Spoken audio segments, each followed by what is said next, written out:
میرے محترم بھائی اور دوستو،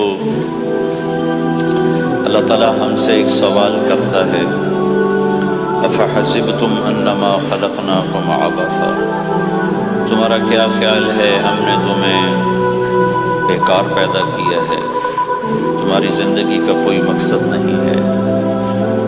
پھر اللہ تعالیٰ فرماتا ہے ایحسب الانسان ان یترک سدی، تمہارا کیا خیال ہے تمہیں کوئی نہیں پوچھے گا جو مرضی کرتے ہو، جیسے مرضی زندگی گزارو، کوئی پوچھنے والا نہیں ہے؟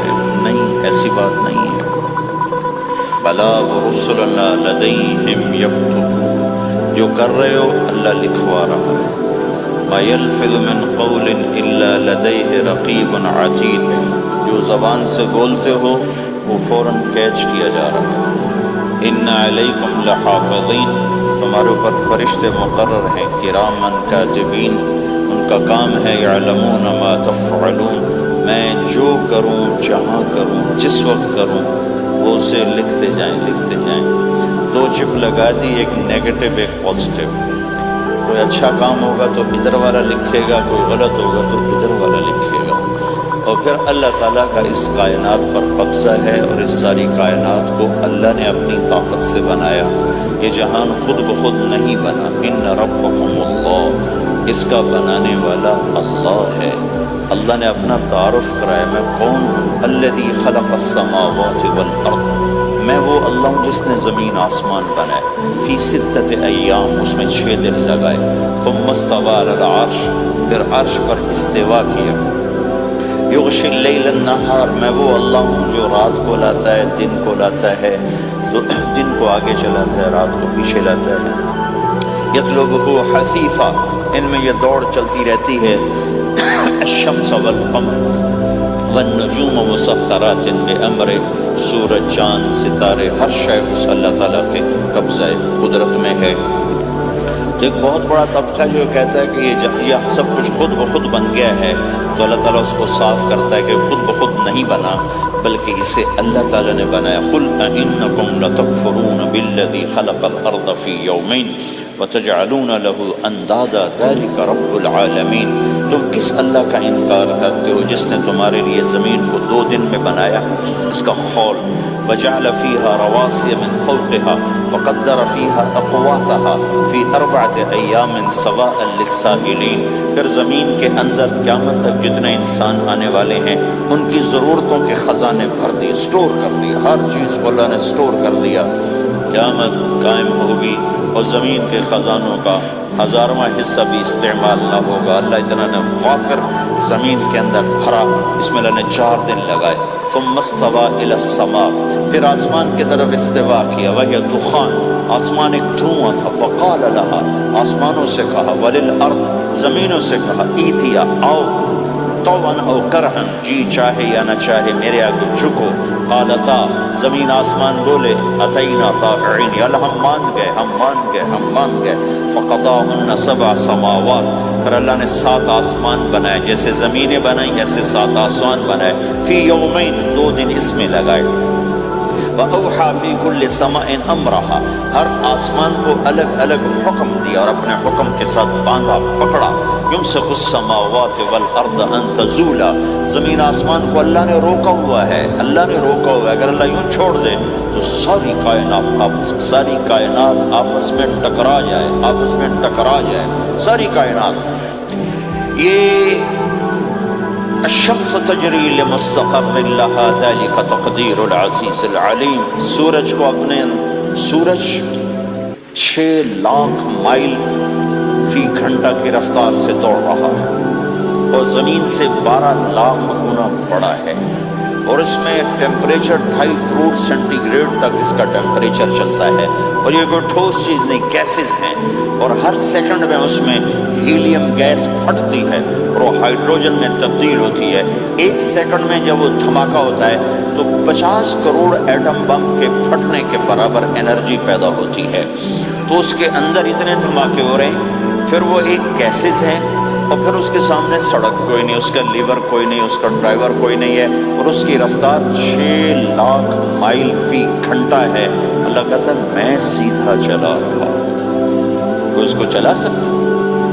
اتنی تیز رفتار۔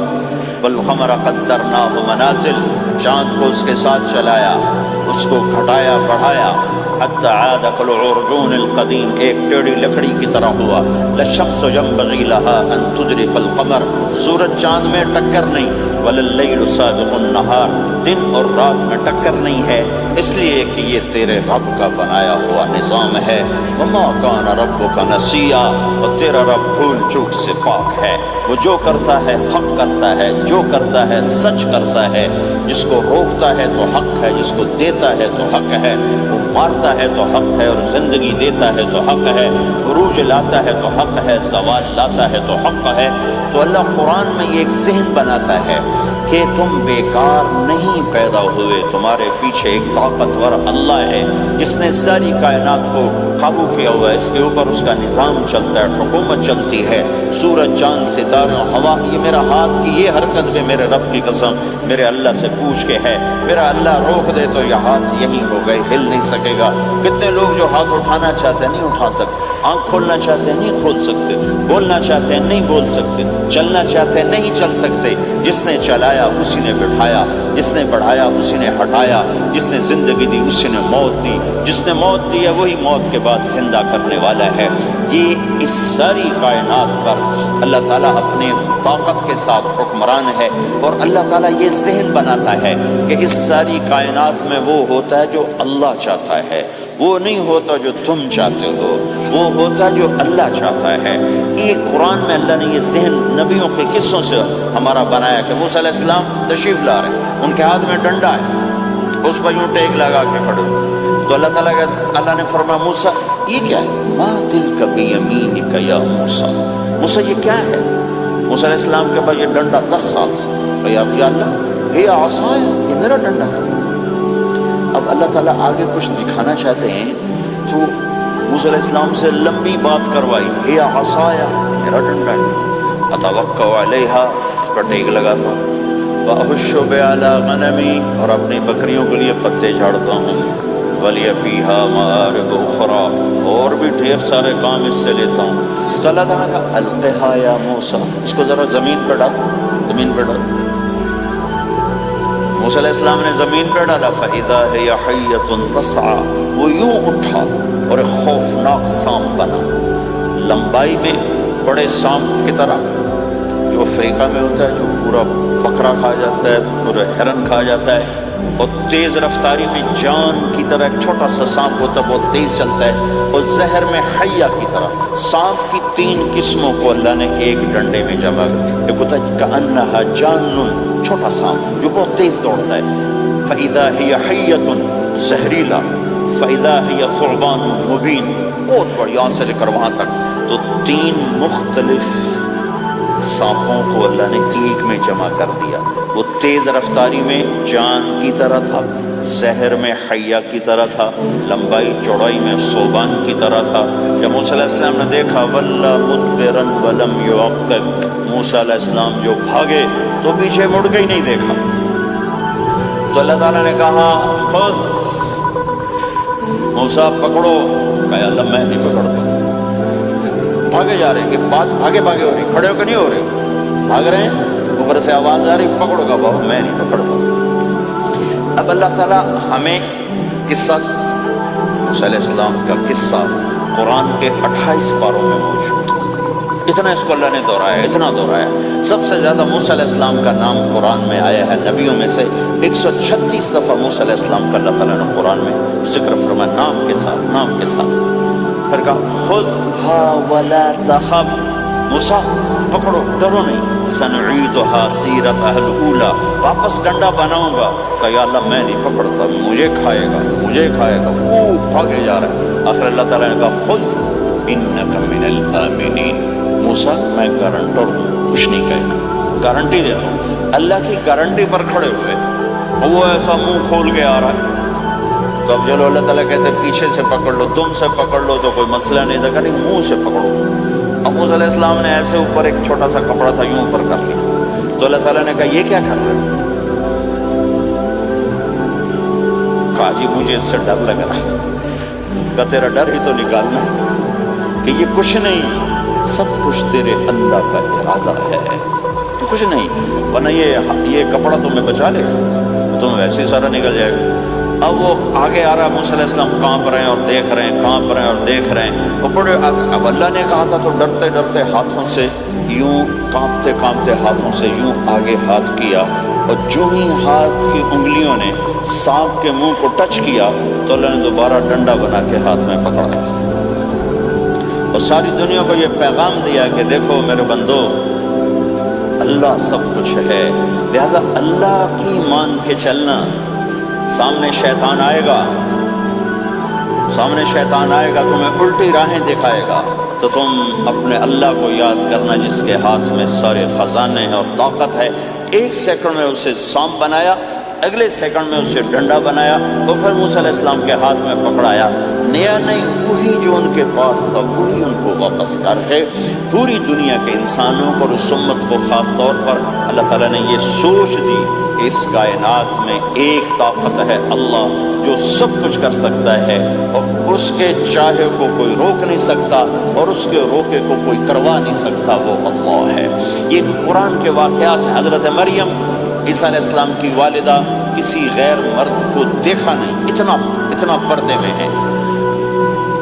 ایک دم ایک نوجوان خوبصورت کمرے میں داخل ہوتا، فتمثل لها بشرا سویا، خوبصورت، تو مریم انی اعوذ بالرحمن منک ان کنت تقیا، اللہ کی پناہ چاہتی ہوں، کون ہو؟ ڈرو نہیں، انما انا رسول ربک، میں مرد نہیں فرشتہ ہوں، انسان ہوں، تیری کوئی حاجت نہیں، میرے پاس کیا کرنے ہو؟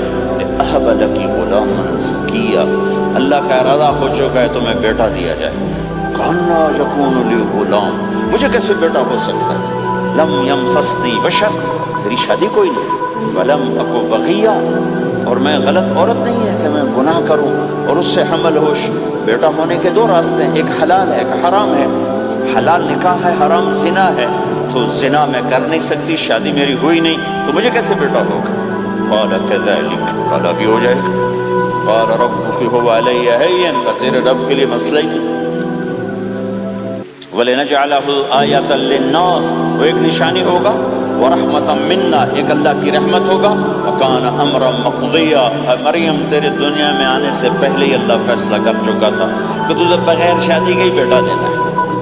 اب وہ آگے بڑھے، وہ پیچھے ہٹے، وہ آگے بڑھے، وہ پیچھے ہٹے، پیچھے آ گئی دیوار، اب دیوار کے آگے تو کو جا نہیں سکتے، تو یوں لگ کے کھڑی ہو گئی، تو جبریل آئے، انسانی شکل، یہاں سے پکڑا، ہاتھ کو نہیں ٹچ کیا، یہاں سے پکڑا کرتے کو، اور دور سے کھڑے ہو کر پھونک ماری،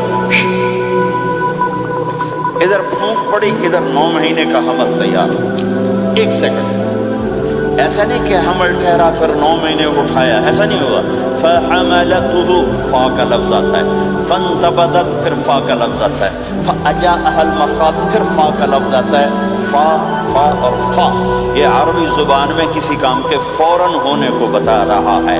فا کا مطلب فوراً کسی کام کے ہونے کی طرف اشارہ ہوتا ہے، تو ادھر پھونک پڑی، ادھر حمل ہوا، ادھر درد ہوا، ادھر وہ بھاگی، وہ درختوں کے اندر جا کر ایک ٹیک لگائی ایک کھجور کے تنے کے ساتھ، اور جاتے ہی بچہ پیدا ہو گیا، تو وہ روئیں، یا لیتنی مت قبل ھذا وکنت نسیا منسیا، ہائے میں اس سے پہلے مر جاتی، میرا بھولنا بھی لوگ بھول جاتے، اب میں کیا کروں؟ تو جبریل پھر آ گئے، فناداھا من تحتھا، ذرا پردے میں، اب سامنے نہیں آیا، ذرا پردے میں آئے، کیا بچہ پیدا ہو چکا ہے، کوئی بے پردگی نہ ہو، لا تحزنی، ڈرو نہیں، کہ جعل ربک تحتک سریا، پر مارا پانی کا چشمہ نکل آیا، وہزی الیک بجذع النخلہ، اور وہ جو کھجور تھی اس اوپر سے کٹی ہوئی تھی، خشک کھجور تھی، خالی اس کا تنا تھا، تو جبریل نے کہا اس کو ہلاؤ، اس کو ہلاؤ، تو انہوں نے ہلایا، تو ساقط علیک رطبا جنیا، تو تو دیکھے گی کہ یہ کھجور کے اوپر نہ کوئی شاخ ہے، نہ کوئی پھل ہے، نہ کوئی پتا ہے، لیکن جب اس نے ہلایا تو ایک دم تازہ کھجوریں گرنے لگ گئی، تازہ کھجوریں۔ تو جبریل نے پھر کہا مریم، جو اللہ اس درخت کو بغیر شوق کے پھل دے رہا ہے، تجھے بغیر مرد کے بیٹا دے رہا ہے۔ کلی وشربی وقرری عینا، کھا پی صاف صوف ہو اور سکون پکڑ، سکون میں آ جا اور جا بعض شہر کی طرف جا، لوگ آئیں گے کہیں گے تو نے یہ کیا کیا، تو تم نے کہنا ہے انی نذرت للرحمن صوما فلن اکلم اليوم انسیا، بھائی میرا تو روزہ ہے، میں نہیں بول سکتی، اس سے بات کرو، بچے سے بات کرو۔ بنو اسرائیل کا روزہ اتنا سخت تھا کہ صرف کھانے پینے کی پابندی نہیں، بولنے پر بھی پابندی لگا دی گئی۔ وہ سچ بھی بولیں تو ان کا روزہ ٹوٹ جاتا تھا، یہ امت جھوٹ بھی بولے تو روزہ نہیں ٹوٹتا، خراب ہو جاتا ہے، ٹوٹتا نہیں۔ تو فأتت به قومها تحمله، بچہ ہاتھ میں اور آئیں بعض شہر میں، قالوا یا مریم لک جیت شیئا فریا، شور مچ گیا، مریم یہ کہتی ہے یا اخت ہارون، ارے ہارون کی بہن، ما کان ابوک امرأ السوء، تیرا باپ ایسا نہیں تھا، وما کانت امک بغیہ، تیری ماں ایسی نہیں تھی، تو نے یہ کیا کیا، تو نے یوں کیا۔ اس کا مطلب تھا روزہ، اور اس کا مطلب تھا اس سے بات کرو۔ فاشارت الیہ قالوا کیف نکلم من کان فی المہد صبیا، کہنے لگے مریم تو اتنی بے وقوف ہے کہ تجھے اپنے گناہ چھپانے کا طریقہ بھی نہیں آیا، تو کہتی میرا نکاح ہو گیا ہے، تو کہتی زکریہ علیہ السلام نے چپکے سے میری شادی کر دی ہے، تو اپنا گناہ چھپانے کے لیے کہتی بچے سے بات کرو۔ کبھی بچہ بھی بولا، اب شور مچا ہوا ہے کہ ایک دم یہ آدھے پونے گھنٹے کا بچہ، اس کی آواز بلند ہوئی اور اس لاؤڈ سپیکر سے اوپر چلی گئی، پورے شہر گونج اٹھا، قال انی عبد اللہ، لوگو سنو میں اللہ کا بندہ ہوں، آتانی الکتاب، مجھے اللہ نے کتاب دی، وجعلنی نبیا، مجھے اللہ نے نبی بنایا، وجعلنی مبارکا، مجھے اللہ نے برکت والا بنایا، اینما کنت، میں جہاں بھی ہوں گا، واوصانی بالصلاۃ والزکاۃ ما دمت حیا، اور میرے رب نے مجھے کہا نماز پڑھنی ہے، زکوٰۃ دینی ہے، وبرم بوالدتی، اور میرے رب نے مجھے کہا ہے کہ میں اپنی ماں کی خدمت کروں، فرما بردار بنوں، ولم یجعلنی جبارا شقیا، والسلام علی یوم اموت ویوم ابعث، والسلام علی یوم ولدت ویوم اموت ویوم ابعث حیا، میرے اللہ کی میرے اوپر سلامتی ہے جب پیدا ہوا، جب مروں گا، جب اٹھائے جاؤں گا۔ ذلک عیسی ابن مریم قول الحق الذی فیہ یمترون، یہ ہے مریم کا بیٹا عیسیٰ علیہ السلام، یہ اللہ کا بیٹا نہیں ہے، یہ مریم کا بیٹا ہے۔ اللہ تعالیٰ نے پورے قرآن میں کسی عورت کا نام نہیں لیا، عورت کو ایسا پردے کی چیز اللہ تعالیٰ نے بنایا ہے کہ اتنی عورتوں کا ذکر قرآن میں کیا کسی کا نام نہیں ذکر کیا سوائے حضرت مریم کے نام، باقی سب کو امرات العزیز، امرات فرعون، امرات نوح، امرات کے ساتھ، گورنر کی بیوی، فرعون کی بیوی، نوح کی بیوی، لوط کی بیوی، اللہ نام بھی لے سکتا تھا۔ مصر کے گورنر کی بیوی تو لفظ زلیخا بھی کہہ دیتا، زلیخا نہیں کہا۔ فرعون کی بیوی اللہ آسیہ کہہ دیتا، آسیہ نہیں کہا، صرف ایک عورت کا نام آیا ہے، وہ ہے حضرت مریم علیہ السلام۔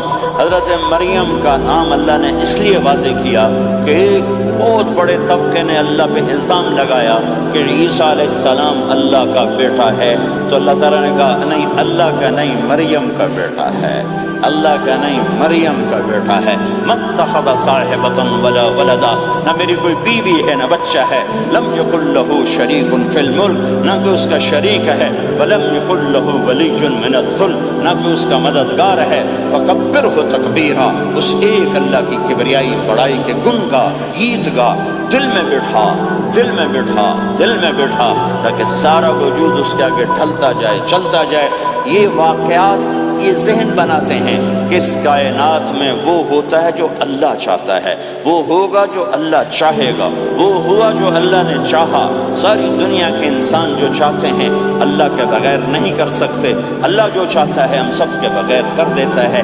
یہ ذہن بنا کر پھر اللہ اس بات پہ لاتا ہے جب سب کچھ تیرے اللہ کے ہاتھ میں ہے تو اللہ کی مان کے چل، کہ یہ تیرے پاس تھوڑی سی زندگی ہے، جیسے اللہ نے اس کائنات کو بنایا ہے ایسے ہی اس کائنات کو توڑنے والا ہے۔ ایک دن آئے گا